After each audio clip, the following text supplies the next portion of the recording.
Welcome back to the Atlantic Construction Podcast. We'd like to thank our current sponsors, FCA Surety, Cook Insurance, and Luminous Labs. We hope you enjoy the episode. Welcome back to the Atlantic Construction Podcast. Really excited today to have a roundtable discussion with some fine gentlemen representing Ellis as Chief Estimator. I have Travis Rudolph from Pomerleau, Director of Strategic Proposals and Pursuits, Vivek Tomar, and from Buhr Construction, Director of Design and Key Accounts, and Rick Buhr. So, really excited to have you gentlemen with us today, and looking forward to a great conversation on early contractor involvement and different delivery models for ICI Construction projects. So, thanks for being here and giving us your time. No trouble. Thanks for the invite. Yeah, typically we like to start just with a little bit of background of your journey in the industry. Obviously, surrounded by experienced veterans today, so you don't have to tell us the whole story, but give us the Coles Notes and just a little bit about yourself and your journey. Travis, you've returned on the show, so thanks for being back. And yeah, I get to go first, do I? Yeah, that's your reward there. Yeah, I think my journey was a little mixed than others. Like, when I left school, I was getting into want to be a gym teacher. And so went through school for that and sort of recreation, then actually went out and did a little recreation and get into hospitality for a few years. And it wasn't until probably the late 90s I went back to school and took the Construction Administration Technology course. And from there I've been set. Just loved construction ever since. Got into work with a developer, did some stuff at the refinery, and then with a home builder, and then some estimating with flooring and a little bit with drywall, and then got into estimate with the larger contractors for close to the last 20 years. Yep. And have been estimating on the larger side of things since then, and going strong. Yeah, and just before we go to Vivek there, Travis, you were saying earlier about you're going to go to a hockey game. Your son is playing here later this evening at the SMU rink, and you've been working on different buildings at SMU on the campus for years. But that's kind of a neat story. Maybe just share the design process for that. Would have been 6 or 7 years ago when the rink. It's a while. They waited a long time. I was telling you, as I walk around the campus, I've been working on so many projects over there for the years. Like, I'm going back almost 20 years. I'm the last person that's kind of been on any major project down there, between past facilities operators, management, staff there, different companies with Acon, with Ellis. And as people retire, move on, I've just been very fortunate to be part of the projects. The rink's a cool one. It was at a time, typical rink, you build it pre-inch, that's just the way to go. But at that time, when they were looking at it, they had a pretty tight budget, and steel costs were skyrocketing. So we came up with a concept on, let's say, look at precast. And it was something that wasn't quite common here. So partnered with our subcontractor, and they came up with some great ideas and proposed it to the university, and got the engineers and consultants on board, and they kind of bought into it. And we hit the target on the budget, and as you know, they got a beautiful rink out of it. Yeah. In between your son's shifts later this evening, you'll be looking around the building. I always do. Yeah. I sit there. I look around and I was looking at the ice. Don't miss a goal if he's you're looking at the rafters. Yeah, that's true. But no, you're right. I do look around. It's like, what about that? Well, thanks for sharing that. Maybe Vivek, you could share a little bit about your background. For me, I'm a second generation engineer. My father was a longtime engineer of the city of Halifax for many years. He came here in 1970, finished up refreshed his engineering at Technical University of Nova Scotia, worked for a few smaller consultant firms, and then had a long and good career with the city of Halifax. So with him and his peer group, I had a lot of engineers to be mentors for me, so kind of followed in his footsteps.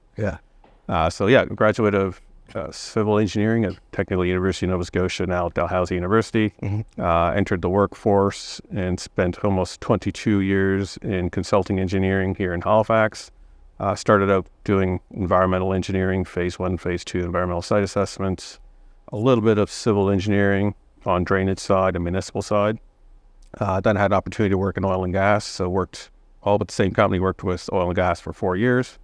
It was kind of a project assignment, then worked back to the home office. Again, worked more on the municipal engineering side and kind of morphed into engineering project management, so managing the scopes of work for the engineering design. got really good at winning proposals in the civil department. Right. And my manager approached, she said, well, why don't you write it for all the departments? And that worked out well, so I had a pretty good success rate there. And sort of morphed into the business development manager for the firm I was working for. Nice. And then for the past 6 years, been with Pomerleau Construction. Some people say it's going from the light side to the dark side. I'm not sure. Like, quite a few comments from peers about that, but no, it's been a great move. Yeah. I really enjoy the construction side, and it's been really rewarding. And when did you kind of realize that was the sweet spot, like in your career, when it like for pursuit, procurement, writing proposals? Like, is that something that kind of you fell into, or is that something you kind of went after, you pursued, or did that just sort of transpire and then you realized, okay, this is kind of where my skill set got to reach some flow here? And yeah. Okay, kind of fell into it. When consulting, like, It's always how it goes. it seemed like each department was kind of writing their own proposals to get their own work within consulting, and no one really. And I was winning a lot of work with the city of Halifax for a while, so it's like, was really good at analyzing the requirements, analyzing the fee situations, and kind of plugging and playing and putting the right pieces together to kind of prepare a qualifying bid and a very cost-effective fee solution. Yes. And so after doing that, and had a pretty good win rate on the civil side, and kind of grew into that, or expanded from that. Nice. Yeah, thanks for sharing that. So, did we save the best for last, Rick? I know we have some competitors in the room, so I don't want to cause any. No pressure. So like all of us, fairly, my evolution, I guess, in the industry has been different in that I started out in oceanography at Dow, and always thought I wanted to be Jacques Cousteau when I was a kid. And, I did that.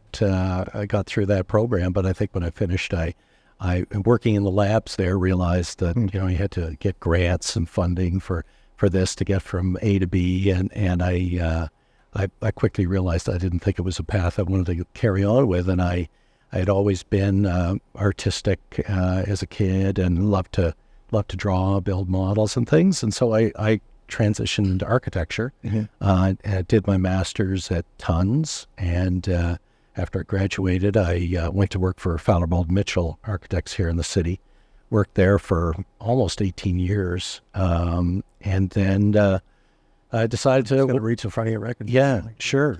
Keep going. Yeah, no, it's okay. So you don't have to. That's fine. And then woke up one morning and thought, it was time for a change. And not that I didn't love it. I mean, it was an incredible experience there. And I think it really in many ways shaped, my life in the construction world. So transitioned to a company called Rudolph Construction, which then was bought by Buhr Construction. And I think when I went there, they weren't quite sure. They just knew that I had quite a varied background, a lot of educational design experience, and just started working with clients, and got into doing a lot of work with the universities in Atlantic Canada. And that's a big focus for me. So my role with the company has kind of evolved. So there's a lot of, the key account term is, it just means that we have a lot of long-standing relationships in Atlantic Canada. So I help support and manage those, plus look after our pursuit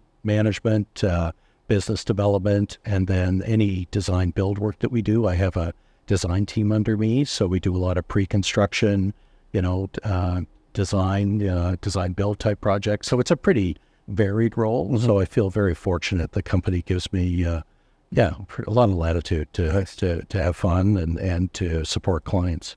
Yeah, thanks for sharing that, Rick. It's interesting. You said, maintaining relationships that are local, and even at the level that you're at with the complexities and the parties involved, it still kind of remains pursuit of just relationships and how important they are, whether it's just small scale business or large scale, right? It's absolutely maintaining the right relationships. Yeah. And I think we're very lucky in Atlantic Canada. I mean, I think relationships here remain strong, and I think a lot of decisions get made on that basis, and it's not just about the dollars and cents. And I think that's something, that's one of the reasons I love being here is that, and I don't hear that necessarily from every sector that we're in, Yeah. Yeah. Why do you think that is? Is that culture? Is that because you can't get away with anything because it's such a small place? Well, it's very true. I mean, I think I hear that all the time. People always say, your reputation precedes you, and that a lot of our clients, they know exactly what you're doing. You're doing a project in Antigonish, and everybody in Fredericton knows what you're doing or how that's going. I mean, it's a small market, and a lot of the people that we work with, they have relationships. They belong to associations, and what happens at those? They have meetings. They talk about what's going well, what's not going well, how people are performing. So it's a small market, and it's one of the great things about Atlantic Canada, right? And you gentlemen are all with companies, representing companies that are either national or multinational, whereas most people would see Atlantic Canada kind of as one entity, one geographical. It's not like you think of New Brunswick separate from Newfoundland, and it's all kind of lumped together if you're looking at it from perspective west or from the States down south, or in that sense. And I think I find with our clients, even on the proposal side, they're less interested in what we did in Vancouver or Calgary. They really want to know, what have you done locally? Yeah. And I'm not saying there's times we don't bring in a reference project that was pretty significant somewhere else, but it's mostly about what we've done in our market and the people we have in our market. So it cracks me up when people from out in BC or what I say out west, they talk about, oh, he did that out east, and they're talking about Toronto or on Ottawa or something. It's like out east. Yeah. It's like no, further east. Exactly. Yeah.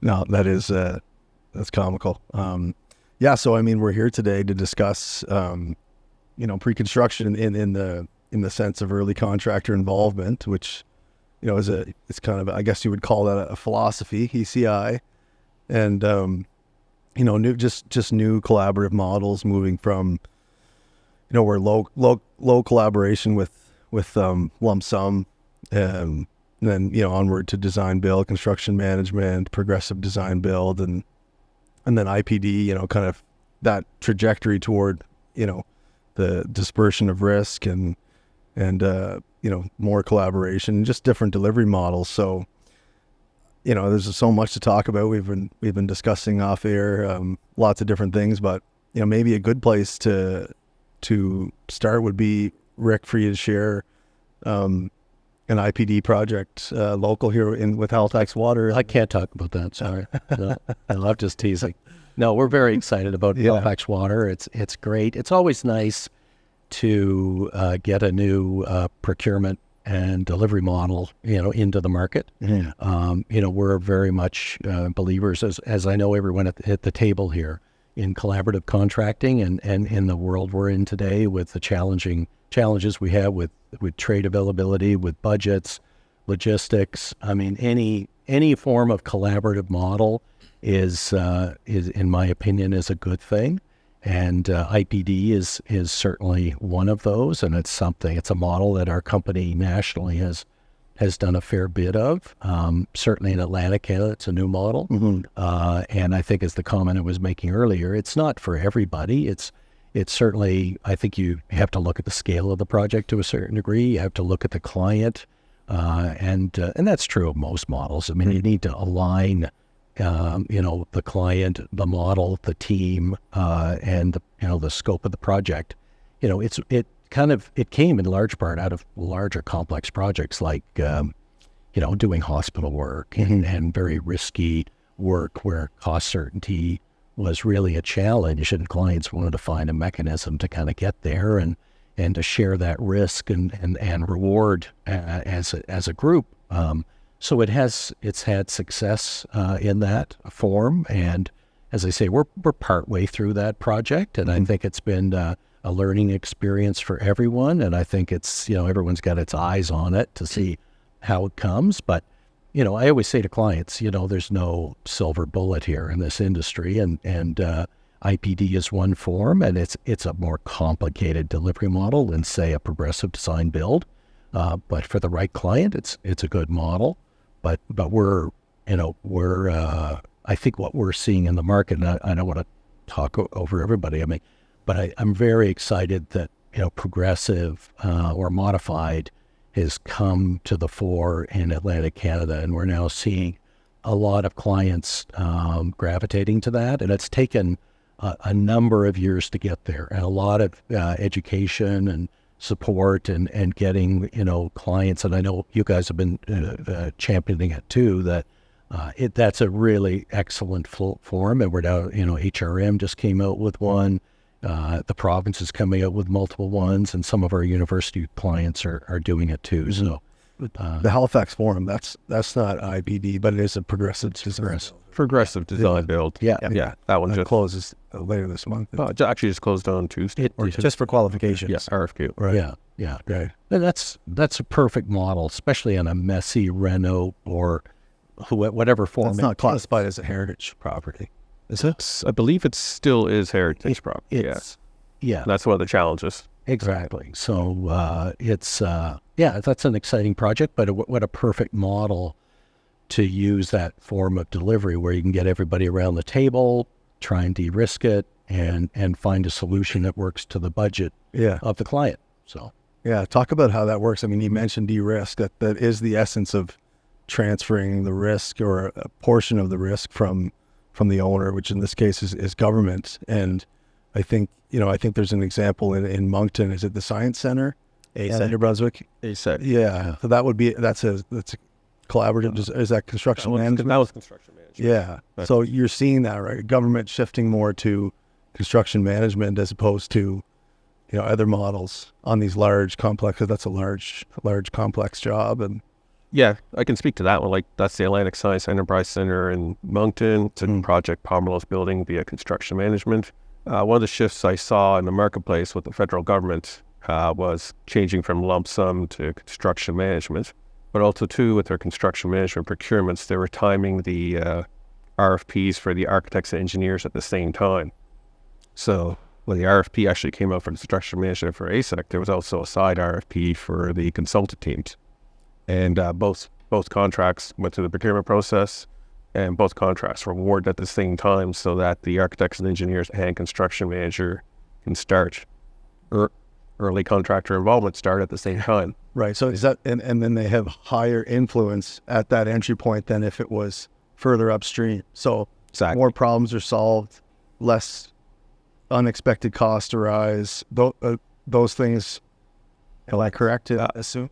Exactly. Yeah. Exactly what we're going through right now. We've gone through a certain part of it. Like we're costing as the design progresses, so the client is aware of the project or project values as they're coming along. So at around 33% design, we come in, do a quick constructor builder review and an estimate. 66%, 99%, 100%, so that everyone knows the costs will go along. And at certain points, you're doing checks too. Like let's say at one point we are over budget.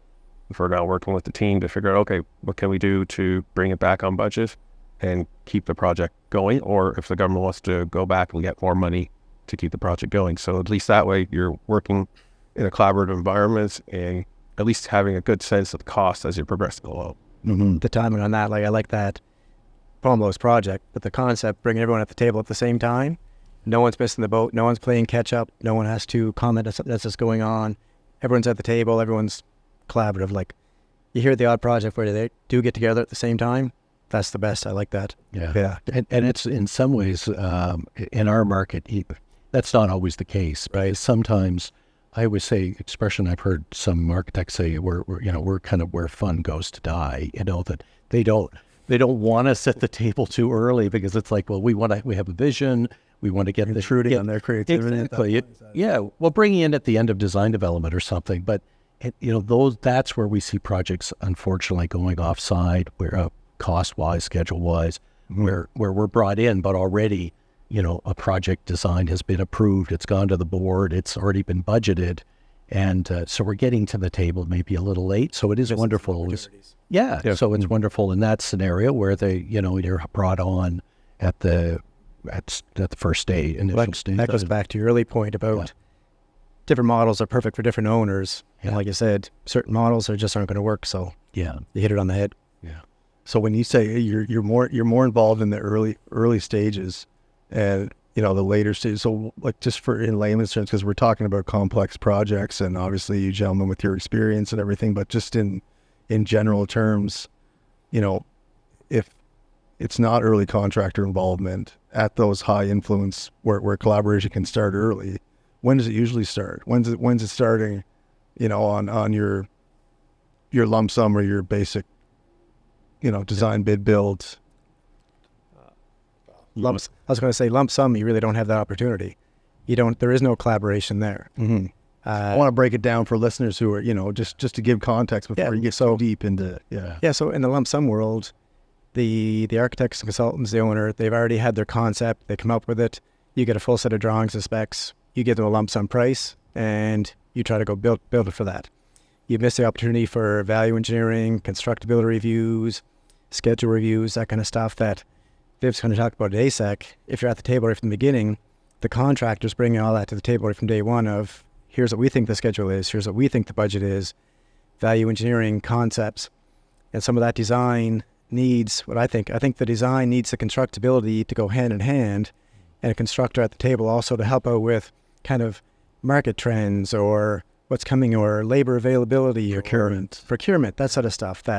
So it's part of the process. You need that. Like, don't design with mineral wool for the next. There you go. Whatever it might be, or trend, who's busy, who's slow, what product is spiking in cost right now. Yeah. That all plays a major factor in timing on it. So in the lump sum world, you miss all that. So, and then my thing to when we're always talking costing here is lump sum world, it always seems like they're looking for cost certainty. Lump sum world that's your cost minimum. It just goes up from there. And it takes away, like Rick and I were talking earlier, it takes away that collaboration part of it, where the lump sum, the general contractor's coming in with a lump sum bid, and now they're trying to make as much money as they can on that. So any change, anything that's not clear, it starts that conversation, or maybe starts the discussion or disagreement, arguments, fights, and try to make more money on that. So it's, in my mind, it's just not a very collaborative approach compared to what Viv is talking about with CM or IPD or any of the collaborative type projects, procurement. And the other thing about STIP sum, especially in the market we're in today, we see countless projects going over budget. So you can imagine the scenario, like you do traditional STIP sum, the design team is involved for, it can take a year and a half, 2 years, even just to get the project fully designed. Yeah. They with put it on budget. And they're hopefully working to a budget, but it goes on the street. If it comes in 30% over budget, then what do? The mechanism to get it back on budget is a challenging mechanism, because you either have to go back to the designers and say, we got to start over again, or, value engineering at that point is not, you're not getting the efficiencies out of it. You can't get the cost savings out of it. So, the market today is really driving, I think, pushing the clients towards collaboration, because STIP sums more uncertainty, and costs of the escalation has been off the charts as the marketplace. Yeah. So it is, and I always say, like, we're, as contractors, we're not the bad guy in this scenario. Spread the word. We are. Say that again. We are simply a conduit. We are getting prices from the subtrades, and the subtrades will give us the price that they feel is appropriate. And if they've got 10 jobs to bid, then that's going to reflect the price that you're bidding. I think the market's getting smarter and more onto straying away from the lump sum, where people are realizing over the years that the lowest price isn't the best price anymore.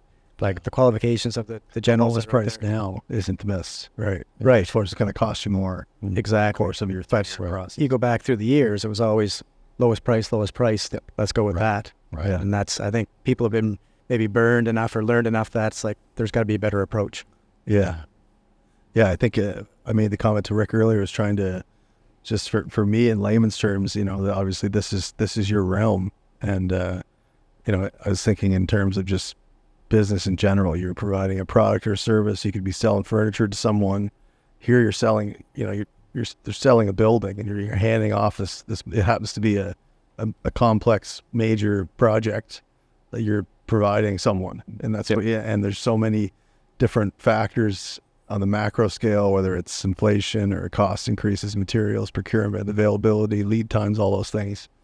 But then you have, the micro view of just like all your consultants involved, and the delivery model process is, and then how it impacts others. Like too, when you're talking IPD, you're moving from lump sum bid on one end and IPD kind of on the other end of the spectrum.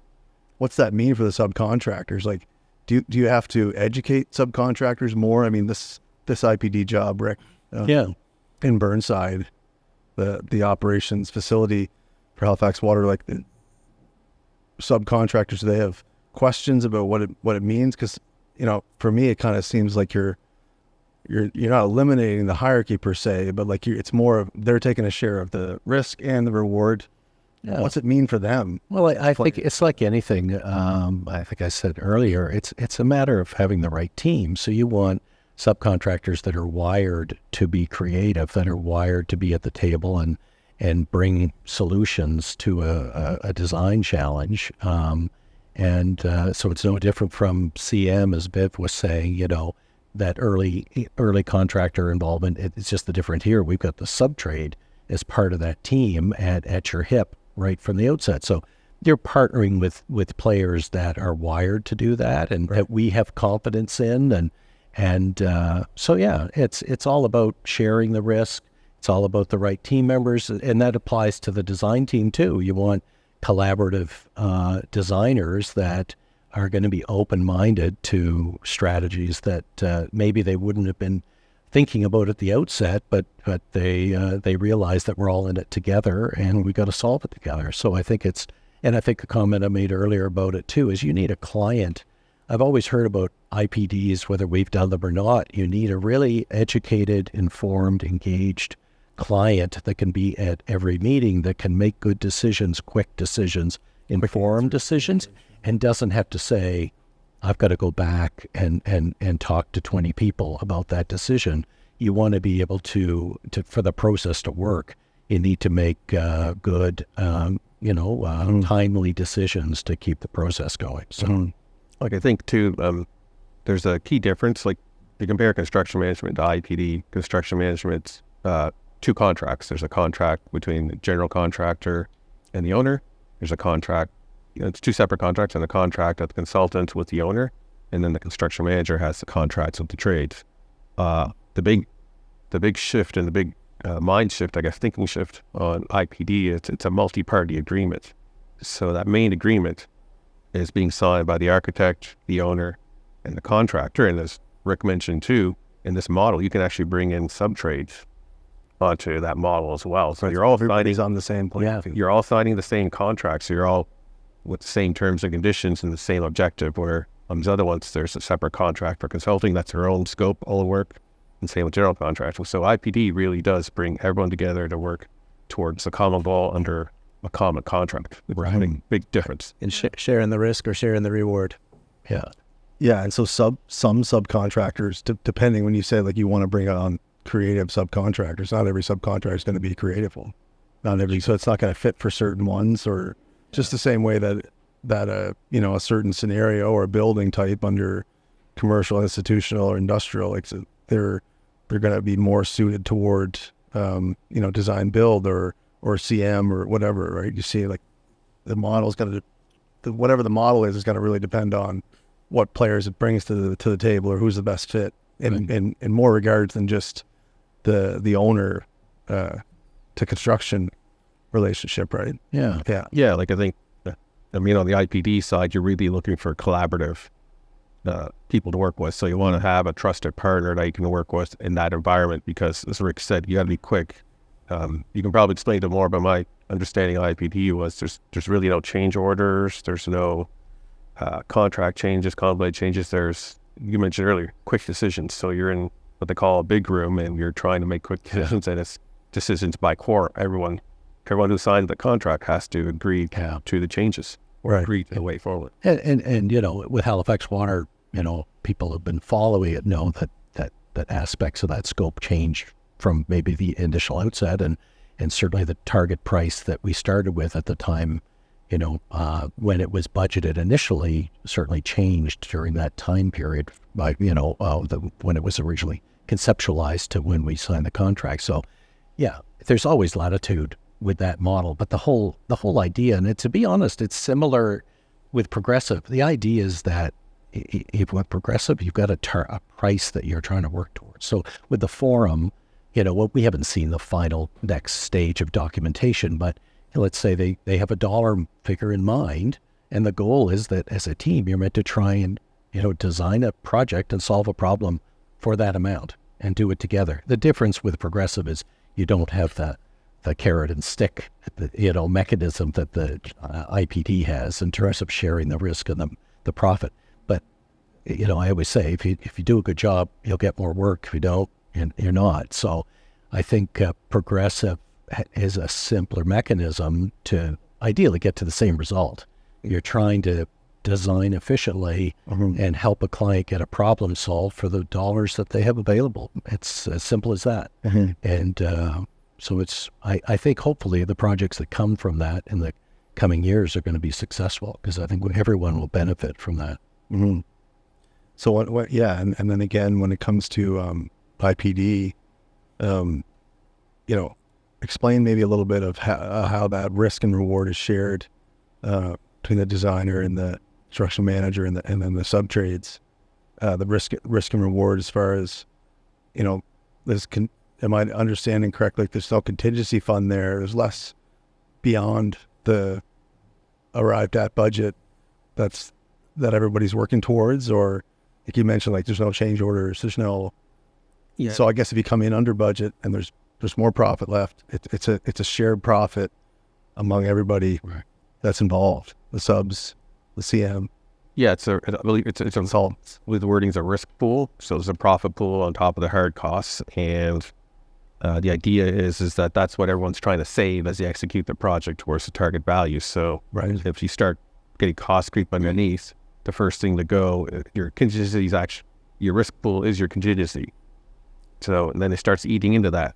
And as you costs come up, you start slowly whittling down that profit that'll be at the end of the job that you have to divvy up amongst the parties that have signed on for it. Yeah. So that's sort of the incentive of the IPDs, that.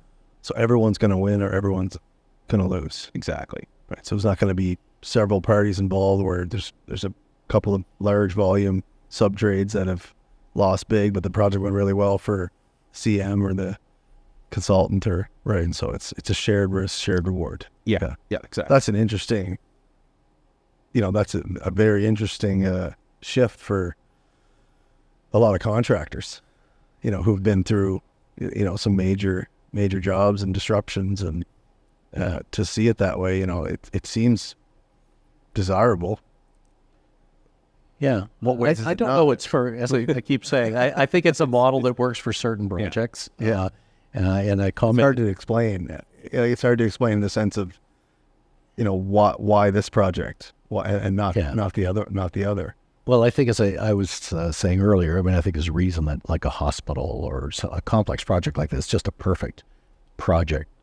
This is a perfect model for that. A very complicated project. Very hard to reach a budget within a percentage of, landing at a cost that's going to be the end result because of the complexity. Yeah, but it's certainly far better to do it that way when you've got a target price than, say a stiff sum job where there's so much uncertainty in terms of the design, the market, how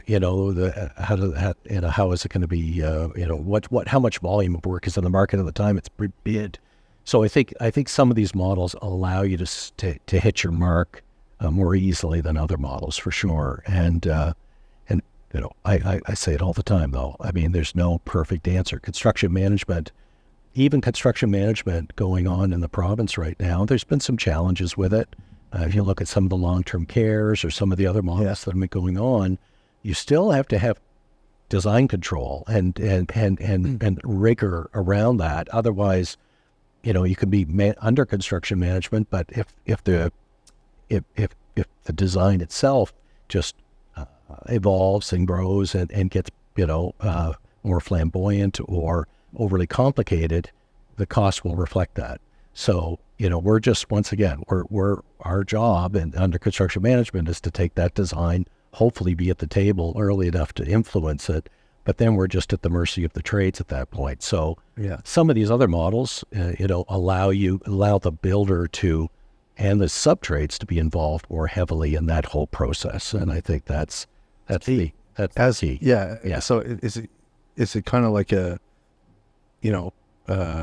value engineering on steroids kind of thing? Is that like a Does that make any sense at all? Because because then subs are more involved and they're helping with it breaks the key, not all the subs in there, but the key subs in it, which definitely helps on the cost. Yeah. And if they have skin in the game, they're definitely seeing it. Like it cracks me up on some of the projects where general contractors will struggle to break even or try not to lose money in a project, and some of the larger subs in the project are making money, or making much more money than the general does in the whole project. So in this case here, if they've got the skin in the game, there's that opportunity. It's like, okay, we're either both going to lose or both going to win, is how I understand it, which I like the concept. Yeah. But I think it's a part of, it's got to be the team. It's got to be the right people. Like any of the models that you talk about, it's the collaboration of the team that's involved, from the owner to the consultants, the architects, constructors, builders, subs. If the team's not there, if they're not thinking collaboratively, that sets the project up for success or failure. Yeah. And it's also, I guess, also we're talking about certain models, but it's also the models match, as Rick said, models match what the client's looking for. So like sometimes clients are more interested in schedules. So certain models, let's say construction management is probably better for schedule because you can plan it out early on. If they're cost sensitive, so sometimes lump sum is good for cost sensitive. Like if you need to know how much it's going to cost within a certain amount, get it designed. Lump sum will be the one for you to give you cost certainty. So all these models are around basically trying to meld together, I guess, the schedule and cost certainty issues so that the outcome is successful. And there's so many ways you can mix and match that together. And that's why you're kind of seeing in the shift now, this construction management shift, the progressive design build shift, the IPD shift. These are all shifts to try to figure out better ways to work together for clients who have a schedule and a cost certain, where they're looking for schedule certainty and cost certainty. If they have the time to invest in it up front, they can get that on the back end. Yeah, Pomerleau and Ellis just bid on a project recently on a big, call it a complicated renovation type project. And in our mind, I'm assuming Pomerleau's mind as well, it would have been perfect for any of these other models, construction management, something collaborative. Like it'd be a very tricky job for the consultants and designers to put it together for a lump sum bid. And day after day looking at it, it's like it would have checked every box on like it should be collaborative of some sort, or at least a construction management, and just didn't go that way, which the owner has that decision. It's their call. That's fine. But it's those things that if someone maybe would have explained to them when this first started, it's like, this is an ideal project for a different procurement model. And it just didn't go that way. I'm not sure Pomerleau thought the same thing, but it'd be like, to your point, different projects, different owners, different models. Like I say, it's not one size fits all. Yeah. And the nice thing with some of these mechanisms is it's not all or nothing. Like even with construction management, we have clients, we're in a construction management contract, and at some point, they'll say, Bird, I want to go to bed tonight, know exactly what the number is. And we'll say, fine, we can fix that number for you. We're happy to. All it means is that you're in the wrong industry. We're going to take on the risk to fix the number. And we can do that at any stage in the process. So no matter what the model, there are mechanisms to fix a price, for a client. So it's really just, once again, we say this all the time. Yeah. It's all about sharing, the risk. Who's taking on the risk? And there's lots of ways to figure that out in a collaborative way, and any of these models allow that to happen. Mm-hmm. Maybe talk a little bit about the relationship from the owner, as you mentioned, Vivek, like in some of these lump sum and the design bid scenarios where you have a contract with the consultant architect and the designers, and then a separate contract with the GC or the CM. When you get into IPD or, collaborative progressive design builds, and you have an interesting background, Rick, coming from Fowler Baldwin Mitchell and then being with Bird, what are some of the, pros and cons of working closely with the creative side, the design side, and then the other side of things with construction in those early stages? Like, again, it depends on the project, depends on the firm, depends on their mentality, and but they just speak on that a little bit.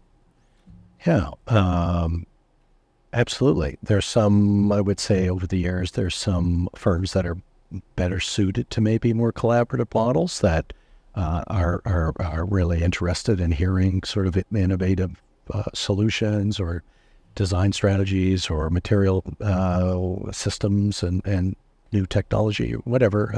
And other firms are very much, want to be head down, focused on what their design is, and don't really, they just want to get it designed and built the way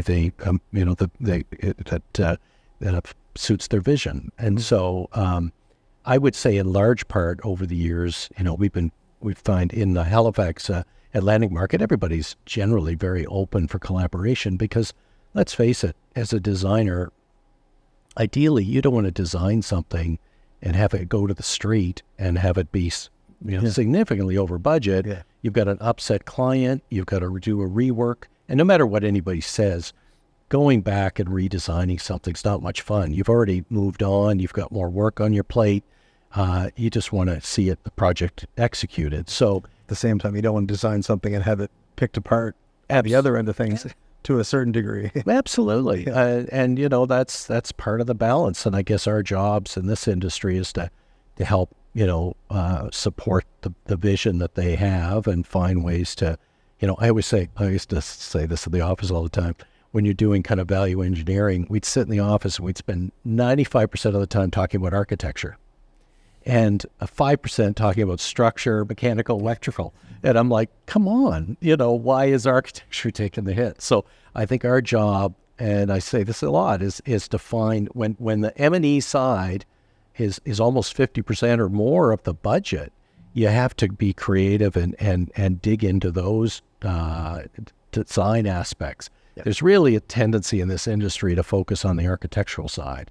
And I think increasingly we have to be rigorous in terms of how the M&E systems and the structures are designed so that you can save the vision of the project, or you can, because not many people, and I know there's a lot of mechanical engineers if they're listening to me, they'll probably shoot me, but it's not a lot of people that go into a building and say, my God, that's a spectacular mechanical system. I mean, it happens, but for most people, they're looking at the architecture. Aesthetic part. So I think increasingly our jobs are, involve becoming sophisticated in understanding and finding solutions on the M&E and structural side, and to help keep projects on track. Could I tell you a story? Yeah. Sorry. Cool. Yeah. Just back to St. Mary's job. Yeah. It was a big mechanical fit-up renovation over the summer months for one of their older buildings, and very expensive, mechanical, electrical. Yeah.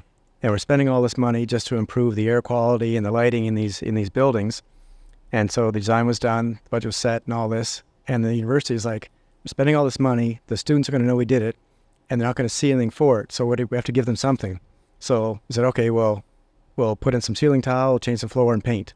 And so it was peanuts in the money, and did the project. And when it came out at the end of the summer, it's like, this looks amazing.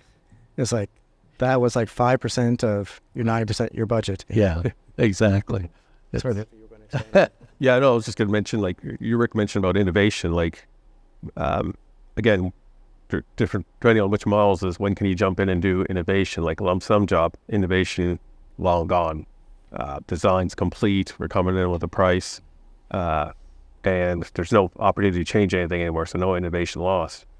Sometimes in construction management too, you might be coming in when design's all done, opportunities for innovation gone, but in these other models, especially kind of like the progressive design build versus traditional design build, because traditional design build in the competition phase, we're all working, investing money to do a design. Hopefully we're getting compensated by a stipend, quite often not sometimes. Yeah. And then once that you're only designing about 33%, and you're guessing at the rest to put a hard price on. And then once you're in, you're working towards that budget with your design team, if you're selected.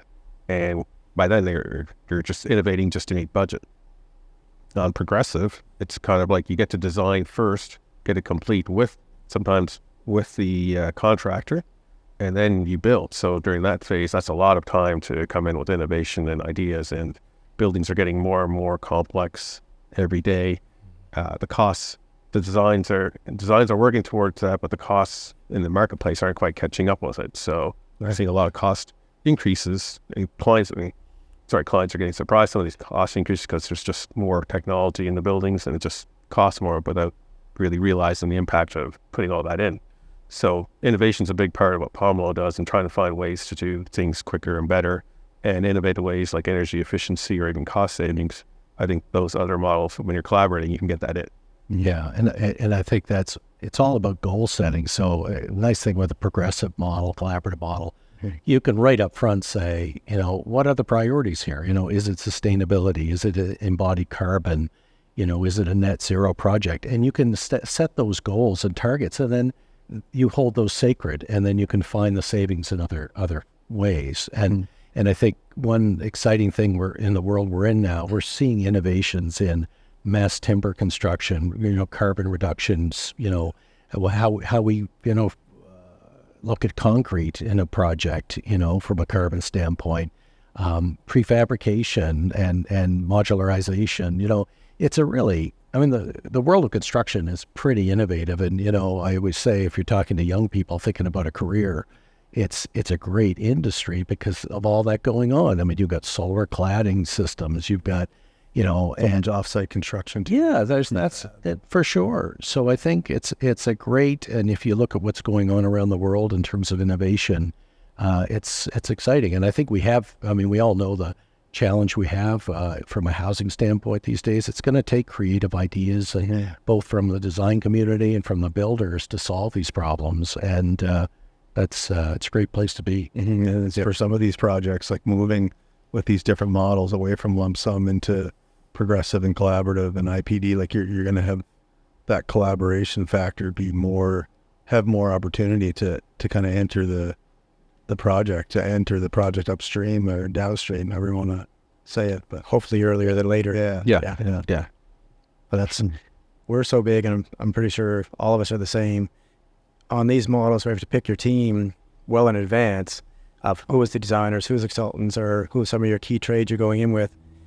It's so important to get the right team that you're going to be able to work with, and who's got the expertise on the certain projects that hopefully make you or the project successful. Mind you, there's so much experience and talent around the city and around the Maritimes, but it starts well in advance before a project hits the street of who we're going to team up with, who is the right consultant on this, or who is the right mechanical, electrical consultant, and get that team that you're going to be able to work with, that the owner's going to be work with, and have that team approach to it.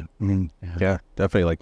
Like we all have a pretty good understanding of our marketplace, and I guess what I call the pipeline of work. And just like Travis, we spent a lot of time in planning for that work coming out and trying to make sure it fits in our timelines, fits in our work, and selecting partners we know we can work with, and hopefully our clients work with as well, and have successful projects. A lot of time spent on that. And I don't think we've ever seen in Atlantic Canada the volume of work, either in the pipeline. It's incredible, both public and private. Yeah, it's off the charts, and so it's going to be challenging, and it's help. I would say we're probably all in the same boat where we're all getting so selective in what we're bidding and what we can't bid on. Right. Just the quantity of staff that we're working with, the availability of staff in the market is not there. And you guys are probably similar to us. Like our backlog, every year is a record backlog. Right. And so then the bigger the backlog, the less you can look at and take on, which is a good problem for us to have. Right. Yeah. But it's amazing how busy the market is. And I know in our decision making, we are looking at contract model as part of our sure. thinking. Yeah. Well, it's I think we're more interested in if we had to pick and choose lump sum versus a collaborative model, probably take a look at that collaborative one. 100%. It's funny. You have so much more to offer. Sorry, Rick. You'd have so much more to offer.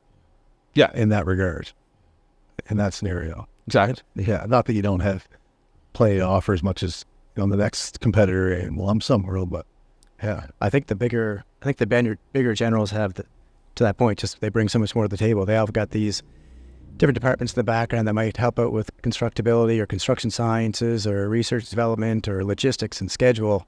That a smaller general that just goes on a lump sum project, they don't have that support that you can bring to the table in the collaborative approach. Yeah, they wouldn't. You don't have that. So in a lump sum world, we got to cover those costs off somewhere. So we're probably not as competitive as a smaller general on a smaller job where we'll have a little heavier overheads than someone else on a project like that. But there's a lot of services that they like. Yeah. I was just going to say, it was funny. I had a university client say to me one day, he said, he keeps telling the executive, he said, we need them more than they need us. And that's the world that we're in right now. I mean, in terms of them, well, contractors, Right. it's not saying we don't want to bid everything that, is out there, but we can't. And we don't have the resources, there's not the subs. And so I think for a lot of clients today, partnering with the right constructor is critical. And there's only, we can only service so many clients to do, and I know you guys are just the same as us. Yep. You want every job to be a success. You're not going to take on everything because you don't want to ruin your reputation in the marketplace, and it's hard to recover from a bad job. So Yeah. it's interesting times. That goes back to the small market. Yeah.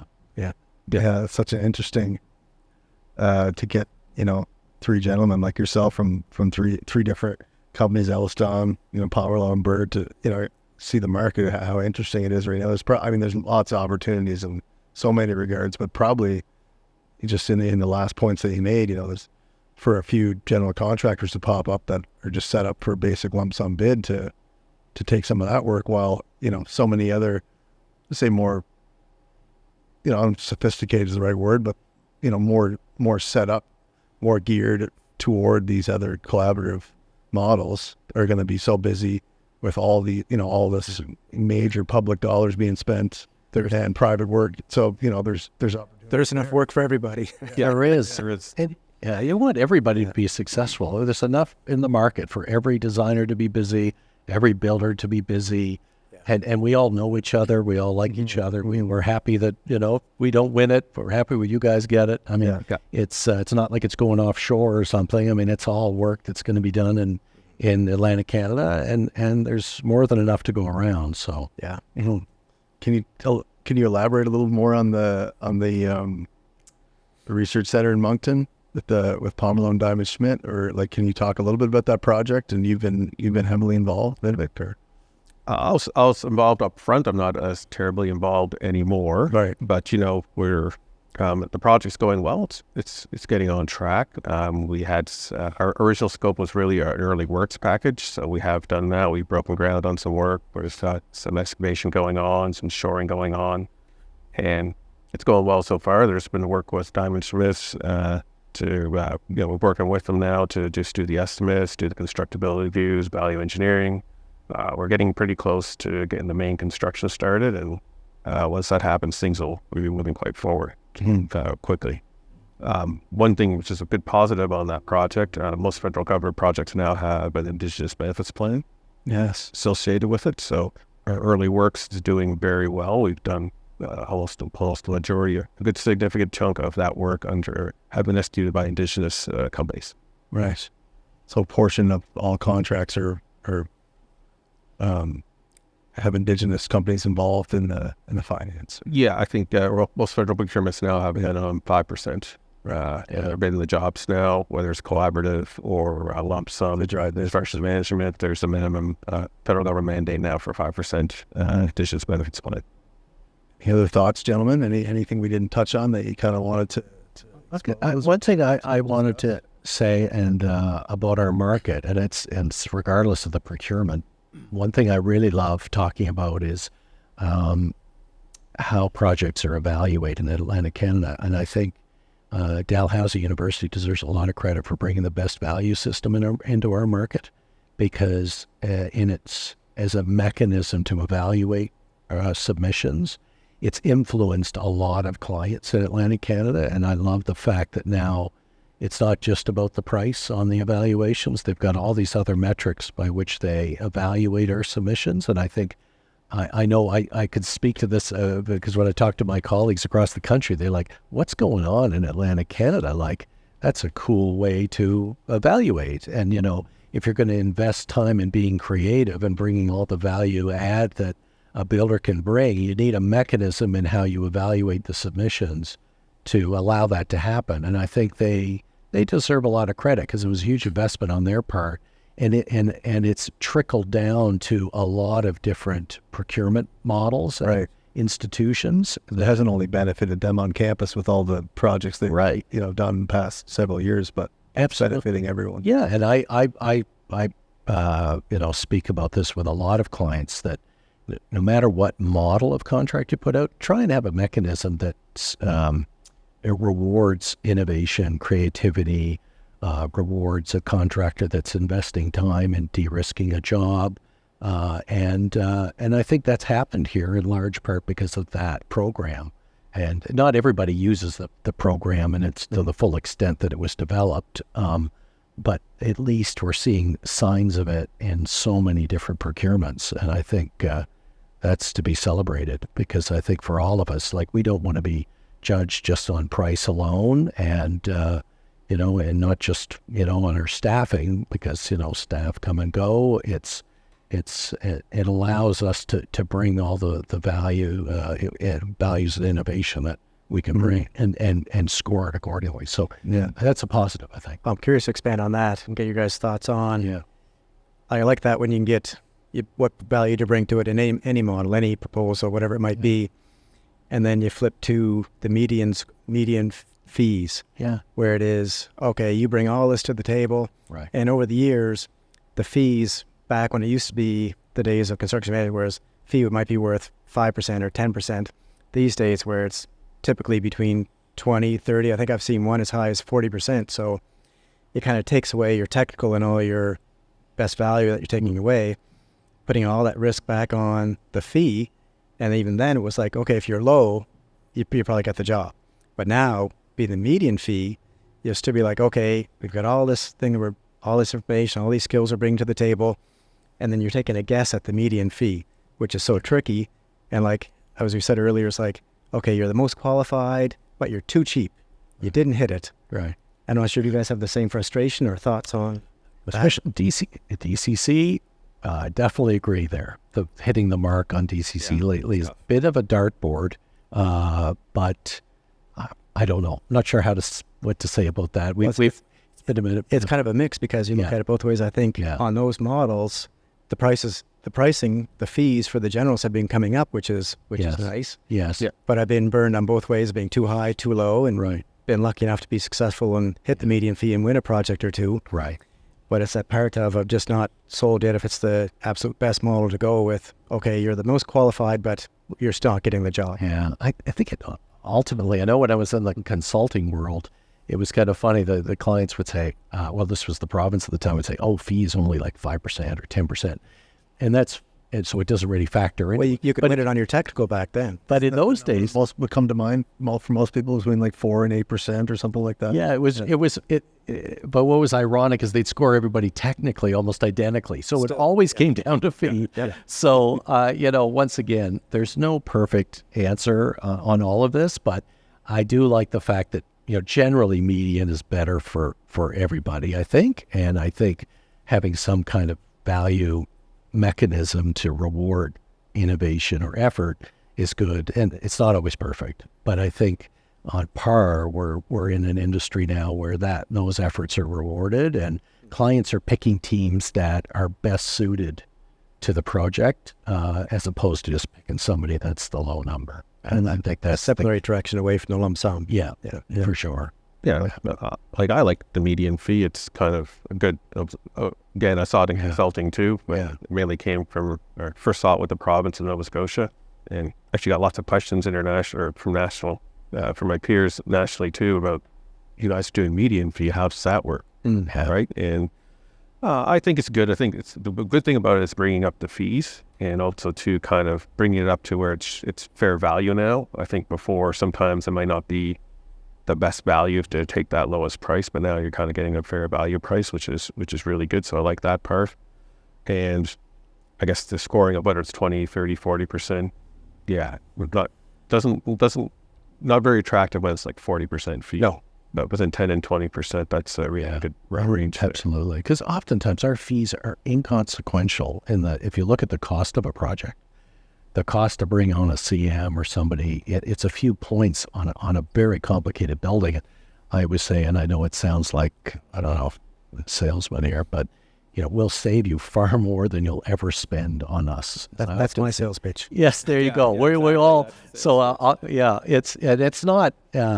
It's truthful in the sense that one decision on a CM or anything where it's collaborative can save the client far more than they'll ever spend on bringing us to the table. A good value engineering Yeah. exercise. Yep. Yeah, hands down. Isn't that the truth of any salesman, though, is to know the client or the potential lead really needs what you, and obviously if you believe in what you're selling, it's, Yep. but it's just to convince them that they do need it. And they come back to you a couple of years and wish I would have listened to you.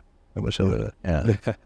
Well, yes, it's yeah, once again, there's no one answer and there's no perfect solution, but I think all the three companies here are real fans of collaboration, and I think hopefully we'll all have the opportunity to do more of it and support our clients through that.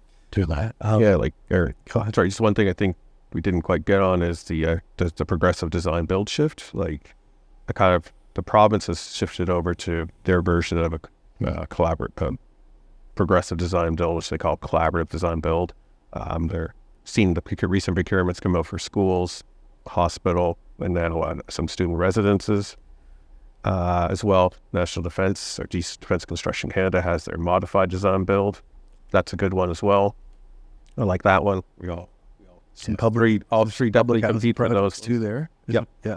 And then the city is moving to progressive design build. Yeah. And what the difference on progressive design build is you do most of the design first before you construct, which is a great way to do it because you get to do that value engineering and innovation as we talked about. So just seeing three different levels of government kind of moving towards that, and that's a big shift and it's a recent shift just within the last year. Defense was on it for a while, but seeing the province and the city shift to that too, I think it's a positive thing, which means they're looking for collaboration.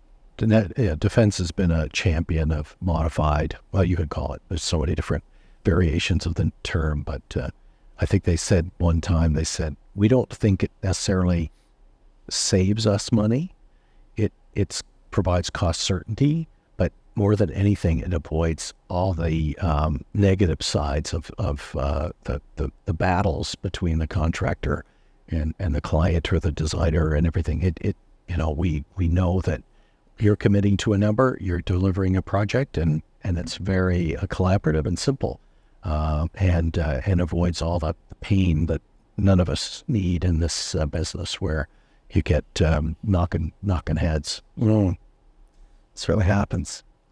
Did you have anything you wanted to say on public-private partnerships from P3? Like just in contrast to what we've... I don't know, in contrast, it's for some reason, like, I find P3 across the country has worked well.